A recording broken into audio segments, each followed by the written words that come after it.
Muy buenas noches, Rafa, amigos de Canal 22. Estamos con Javier Perucho, doctor en letras y uno de los mayores expertos en microrrelato. Y vamos a charlar sobre esto. Javier, ¿desde cuándo rastreas la existencia del microrrelato? Ya tiene al menos unos 10 años. Ajá. En términos del registro público de lo que nosotros podemos localizar en bibliotecas y esos lugares de retención de nuestros saberes.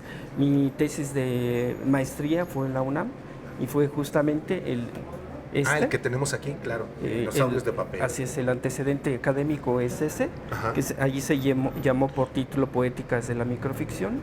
Después lo reconvertí en términos ensayísticos y literarios para darle unidad a este libro, Dinosaurios de papel.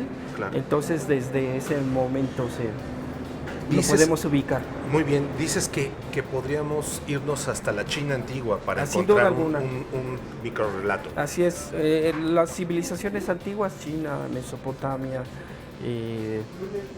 Grecia, encontramos expresiones naturales de esta forma de expresión. Entonces dirías que se traslapa con lo que podría ser tal vez un refrán, una anécdota, un epigrama. En ese entonces formaba claro. parte de.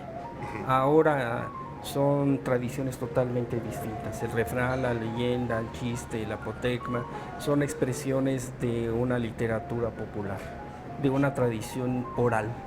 Ciertamente, ahora nosotros estamos hablando de una tradición escrita, una tradición literaria. Son dos tradiciones totalmente distintas, aunque en las expresiones contemporáneas, el chiste, la parodia, la misma adivinanza, la fábula o el bestiario están fundidas totalmente con el microrrelato. ¿Cómo no? ¿En qué momento dirías tú que hay ese parteaguas de esa tradición antigua a esta tradición moderna? Especulo en este momento, pero en el momento en el que ya se convierte la creación literaria, digamos, en una figura de autor. En este momento ya tal vez ya haya la escisión entre oralidades y literatura escrita. Claro. Hay mucha gente que lo considera, quizás debido a su propia extensión, un asunto menor. Bueno, pero tiene sus propias reglas. No, tiene sus propias reglas, pero tan menor que Alfonso Reyes o Julio Torri fueron unos grandes cultivadores en México. En Argentina, Borges. sin duda alguna. Contemporáneos, digamos, Ana María Ashua. Claro, por ¿no? supuesto. Y hay una estela enorme. ¿En México quién ubicas contemporáneos? Contemporáneo, bueno, hablemos de... para no hablar del dinosaurio, Claro. hablemos de Felipe Garrido. Muy bien. Guillermo Samperio, Mónica Lavín, Ana Clavel, que son los escritores muy conocidos, René Avilés Favila, Claro. Raúl Renán, que son escritores que en este momento cultivan, fomentan, dan talleres, lo publican en sus redes o en sus revistas, su afición por el microrrelato. A propósito de que acabas de decir redes, por ejemplo, el Twitter, ¿ha fomentado más el microrrelato o le ha dado solo más publicidad? Ambas cosas, ¿no? Ajá. Ambas cosas. También en la parte negativa que hay un efecto contrario también de cultivo en el que solamente es una oración más que un relato. Claro, todo el mundo cree que escribe un microrrelato y es nada más una frasecita. O una expresión en 140 caracteres, que no es necesariamente una creación literaria, hablando de nuestro canon, de esa tradición mexicana que tenemos al menos 100 años de cultivo, de permanencia, de aliento en nuestras letras mexicanas. Dime qué hace esa diferencia, es decir, de que seas una sola frase a que sea una verdad, a que sea literatura. Bueno, si es una sola frase, pues no hay verbo, ¿no? No hay accionar. Y tal vez no se configura el personaje o la acción o el mismo diseño de un conflicto. En cambio, en un cuento, habida su extensión, breve, corta o minúscula, sí hay la configuración de una circunstancia, un personaje, un conflicto y el desarrollo de una historia en esa brevedad. Es decir, los mismos elementos que podemos tener en una novela de 300 páginas, de 400 páginas, deben estar incluidos en un Sin duda microrrelato. alguna. sin duda alguna. Qué Sin duda maravilla. alguna. Está, y tenemos muchísimos ejemplos, y esta mesa es un buen ejemplo de lo más reciente que se ha publicado en Hispanoamérica. Dime algo, ahora con las redes, hay gente que se adentra más en el microrrelato, que lo estudia más. Sin duda. No solo que lo sin escribe, duda, sino que lo sin estudia duda, más. Sin duda.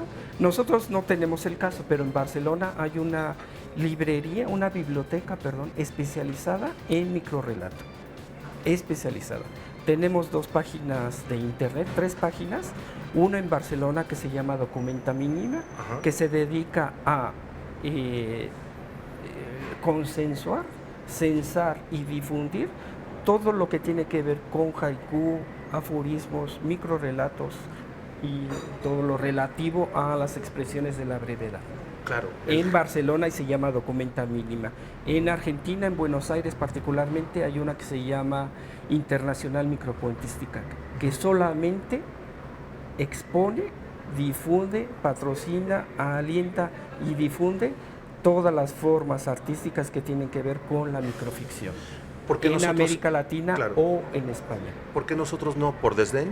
¿Por desdén al género? Creo que nosotros estamos con cierto retraso, aunque en México desde hace ya unas décadas, Lauro Zavala, en su revista El Cuento en Red, se dedica a el estudio de la microficción. Por otra parte, en buenas partes de los estudios en América Latina, en las licenciaturas en letras, el microrrelato, la minificción ya forma parte de los estudios. En México no. Claro. En España y Argentina ya tienen tesis doctorales sobre el género. En México, hasta donde llega mi información, todavía no tenemos una en México sobre el género. Hablábamos de los contemporáneos, de los escritores contemporáneos que escriben microrrelato. ¿Y los clásicos mexicanos, quiénes estarían? Bueno, hablemos del ateneístas, hablemos de Torri, hablemos de Reyes, hablemos de Carlos Díaz Dufo. ¿Ellos de dónde brevan? ¿De qué escritores son? ¿Franceses? ¿Son ingleses? ¿De dónde abrevan? No hablemos de influencias porque un caso paradigmático es el de Julio Torri, que él publica su primer cuento teniendo 17 años. Entonces, ¿qué influencia pudo haber tenido, verdad? A esa edad, a pesar de que él haya sido un hombre culto, hablando lenguas, un profesor eminente en letras, un gran crítico, a esa edad no lo sé, no podría ubicarlo, y por lo que nosotros sabemos y entendemos, es un libro que configura el Werther de Goethe y hace una variación de esa obra maestra alemana. ¡Qué maravilla! Entonces, si hay influencias, pues tal vez configura una lectura, claro, ¿cierta? Sí. Pero no necesariamente una influencia estilística en términos de su arquitectura narrativa, que es un cuento brevísimo y se llama así justamente Werther, y lo publicó en una revista regional de Saltillo, Coahuila. ¿Los jóvenes están teniendo algún interés? Muchísimo, muchísimo. Yo creo que es sobre todo el nicho poblacional donde más se cultiva, más se escribe, más se difunde, más se estudia. Creo que es el núcleo, el estamento en el que mayormente ha causado un furor, no solamente en México, sino en América Latina o España. Javier, te agradezco mucho la entrevista. No, muchísimas gracias a ustedes y ojalá haya estado a la altura de este conversatorio. Estoy seguro Buenas que sí. noches. Gracias. Gracias, Rafa. Amigos de Canal 22, regresamos al estudio.